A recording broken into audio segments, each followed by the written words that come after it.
नमस्कार.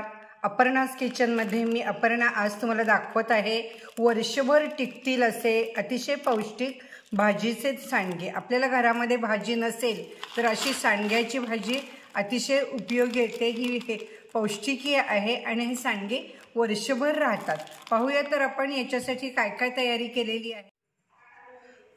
भाजीचे सांडगे करण्यासाठी आपण बघा पहिल्यांदा ही मुख्य मटकीची डाळ घेतलेली आहे. इथे दिसते तुम्हाला. आपण जी उसळीला मटकी वापरतो त्याचीच डाळ तुम्हाला धान्याच्या दुकानात किंवा कुठेही मिळू शकते, किराणा दुकानात.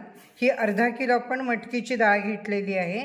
त्यानंतर इथे आपण ही 200 ग्रॅम हरभऱ्याची डाळ घेतलेली आहे. इथे आपण ही तुरीची डाळ घेतलेली आहे. ही सुद्धा साधारण 200 ग्रॅम आहे. मुगाची डाळ पण ही 200 ग्रॅम आहे. म्हणजे या मटकीच्या डाळीच्या निम्मे ह्या घेतल्यात आणि आपण अगदी ही 50 ग्रॅमच घेतलेली आहे याची उडदाची डाळ. कारण उडदाच्या डाळीला एक खमंगपणा असतो पण चिकट असते म्हणून आपण ही कमी घेतलेली आहे. 2 चमचे जिरे आहेत आणि अगदी एक अर्धा चमचाच आपण इथे मेथ्या घेतलेल्या आहेत. आपण आता ह्या डाळी एकत्र करणार आहे. चांगल्या चाळलेल्या आहेत बघा. ह्या डाळी स्वच्छ करून घ्यायच्या. मटकीची डाळ, त्यानंतर हरभऱ्याची डाळ, त्यानंतर तुरीची डाळ, मुगाची डाळ, उडीद डाळ, जिरं 2 चमचे, जिऱ्याने खमंगपणा येतो आणि अगदी एक अर्धा चमचा मेथ्या. हे सगळं आपण एकत्र करून दळून आणायचं आहे गिरणीमध्ये. आता या डाळी आपण सगळं एकत्र करून गिरणीमध्ये किंवा जात्यावर, काय आजकाल आपण दळू शकत नाही, पूर्वी बायका मुद्दाम जात्यावर दळायच्या, पण हे आपण गिरणीमध्ये दळणार आहे. तर हे आपण भरड दळायचं आहे. सगळं एकत्र करायचं आणि थोडंसं जाडसर सांगायचं. म्हणजे गिरणीवाल्याला सांगतानाच की आपल्याला गव्हाच्या पिठासारखं किंवा ज्वारीच्या पिठासारखं बारीक नाही, थोडंसं भरडसर आपल्याला हे पाहिजे आहे. हे आपण सगळ्या मिश्र डाळी दळून घेतलेल्या आहेत बघा. माझ्याकडे दळायची गिरणी आहेच त्यामुळे मी दळलं. हे असं भरड दळलेलं आहे. म्हणजे रवाळ आपण लाडूला जसं दळतो ना साधारण बेसन, तसं हे दळलेलं आहे. थोडंसं जाड पाहिजे. आपण कणिक दळतो तसं नाही पाहिजे हे. आता हे संपूर्ण हे 1 किलो झालेलं आहे. मला बघा एवढं 1 किलो घालत बसायला तेवढा वेळ नाही, कारण सांडगे करायला ना खूप वेळ लागतो. म्हणून आपण निम्म मी 2 दिवस करणार आहे. साधारण आत्ता मी हे अर्धा किलो घेते आहे. आपल्याला तेवढा वेळ असता तर मग एका वेळेला 1 किलो तुम्ही करू शकता. हे निम्म साधारण मी घेतलेलं आहे.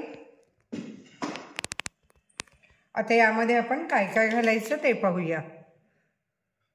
यामध्ये आपण साधारण चमचा ते 1.5 चमचा मीठ घालायचं आहे चवीनुसार. त्यानंतर मी असा लसूण 2 गड्डे बारीक केला आहे. त्यातला 1 गड्डा लसूण यामध्ये सोलून घातला आहे. आलं लसूण घातलं तरी चालेल. चटणी, तिखट हे साधारण 2 चमचे आपण घालायचं म्हणजे सांडग्याला आपल्या चव चांगली येते. त्यानंतर हिंग सपाट 1 चमचा छोटा आपला हिंगाच्या डबीतला. हळद 1 चमचाभर भरून अशी सगळं एकत्र करायचं आणि यामध्ये कोथिंबीर घालायची. कोथिंबीर थोडी घालायची, खूप नको, कारण सांडगे काळे पडतील आणि वाटायची वगैरे नाही. हे सगळं असं आपण मिक्स करून घ्यायचं. तुम्ही शेवटपर्यंत व्हिडिओ पहा म्हणजे सांडग्याची भाजी तुमची अगदी मस्त होईल. कारण सांडगे वाळवायचे कसे सगळं एक त्याची ट्रिक आहे. आता हे आपण साध्या पाण्यामध्ये, नॉर्मल वॉटर, साध्या पाण्यामध्ये मळायचं आहे. बघा मी कसं मळते आहे हे. आपल्या घरामध्ये भाजी नसली तर सांडग्याची भाजी अतिशय छान लागते आणि पौष्टिक होते. मुख्य कारण यामध्ये सगळ्या डाळी आहेत. मुख्य म्हणजे त्यामध्ये मटकीची डाळ आहे. हे असं आपण मळून घेतलेलं आहे. हे बघा थोडंसं मी असं सैलसर मळलेलं आहे. एकदम घट्ट मळायचं नाही आहे. कारण काय आहे की हे सगळं आपण थोडंसं जाडसर केलेलं आहे.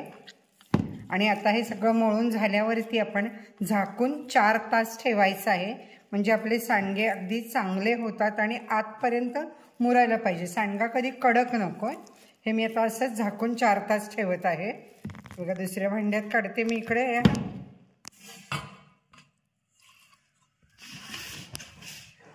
याला असं थोडं बोटाने असं करून थोडंसं पाणी मारायचं.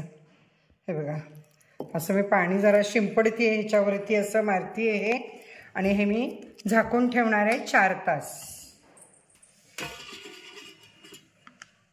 साधारण 4 तास मी हे ठेवलेलं आहे बघा. आणि हे चांगलं भिजलं आहे आता 4 तासांनी. मी पाण्याचा हात घेतला असा, बघा किती सुरेख भिजले.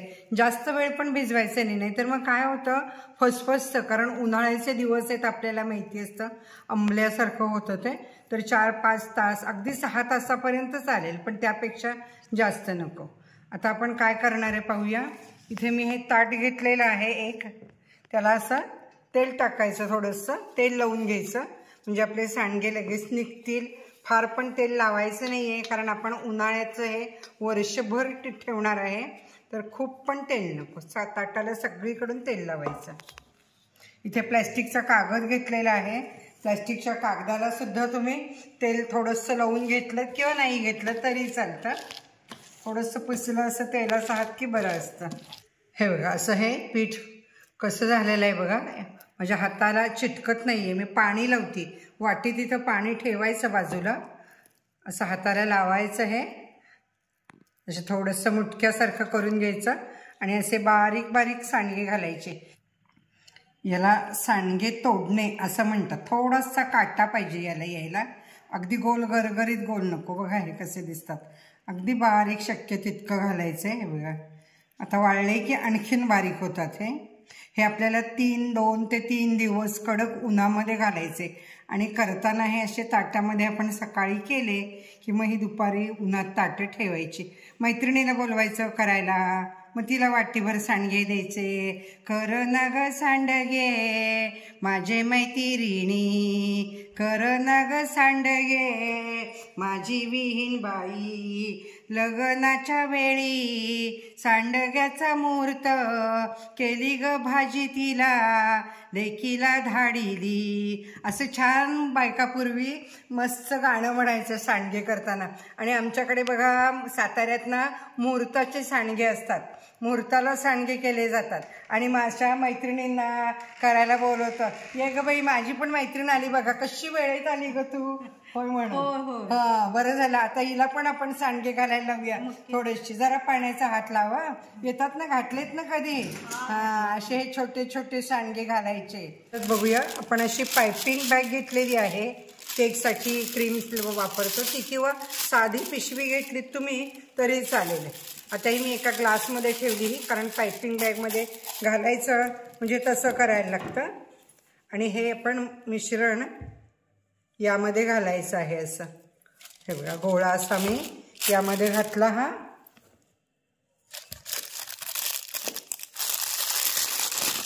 आणि अगदी सोपे हे, म्हणजे ज्यांना हाताने घालायला येत नाही किंवा हाताने घालायची फारशी माहिती नाही, त्यांना असं पिशवीमध्ये बरं पडतं. पिशवी कापून घेतली आहे मी.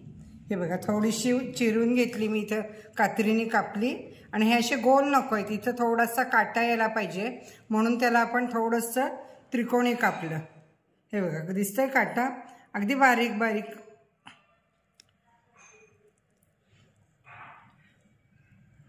सोपी पद्धत आहे. आता आपण ताट पूर्ण झालं की उन्हामध्ये 3 दिवस किंवा अगदी खडखडीत वाळेपर्यंत ठेवायचे. आणि नंतर भाजी करायच्या वेळेला काढायचे. आपण सांडगे घातलेले आहेत. या पद्धतीने आपण सगळे सांडगे घालून घ्यायचे. आणि आता ही ताटं मी उन्हामध्ये वाळवत ठेवते. अगदी खडखडीत वाळायला 2 ते 3 दिवस लागतील. या दिवसात हवाही काही वेळेला ढगाळ असते, तेही बघायला पाहिजे आपल्याला. असे आपले हे 3 दिवस खडखडीत वाळून सांडगे तयार झालेले आहेत. हे घट्ट झाकणाच्या डब्यामध्ये भरून ठेवायचे आणि पाहिजे तेव्हा तुम्ही भाजी करू शकता. ते वर्षभर टिकतात. किती सुरेख झाली बघा.